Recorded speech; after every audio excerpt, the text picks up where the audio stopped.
There is a serious question now that is being asked about Indian democracy. ये symbol का issue है, फिर पार्टियां तोड़ने का इशू है, ये वोटर्स लिस्ट का इशू है, तो ये मल्टी प्रोंग अटैक हो रहा है। आपके ऊपर जो कफन डाल दिया है सरकार ने, उठाकर आप ये सवालों का जवाब दीजिए। सबसे पहला सवाल, 5 साल में जितने वोटर लिस्ट में ऐड किए गए थे, उससे ज्यादा वोटर महाराष्ट्र में 5 महीनों में ऐड हुए हैं। ये हैं कौन?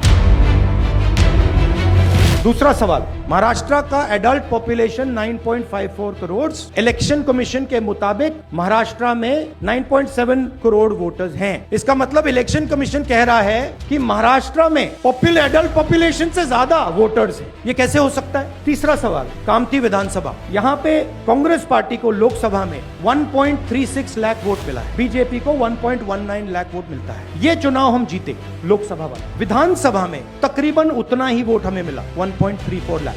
इस कंस्टिट्यूएंसी में 35,000 नए वोटर्स ऐड होते हैं और वो 35,000 के 35,000 वोटर सीधे बीजेपी के खाते में जाते हैं और बीजेपी चुनाव जीतती है। अब हमने इलेक्शन कमीशन को 1 बार नहीं, 2 बार नहीं, 3, 4, 5 बार बोला है, हम आपसे सिर्फ महाराष्ट्र की वोटर लिस्ट मांग रहे हैं। लोकसभा की फाइनल वोटर लिस्ट, विधानसभा की final voter list, name, address, photograph. आप ये लिस्ट हमें नहीं दे रहे हो and my concern is the strategy is to delay and destroy.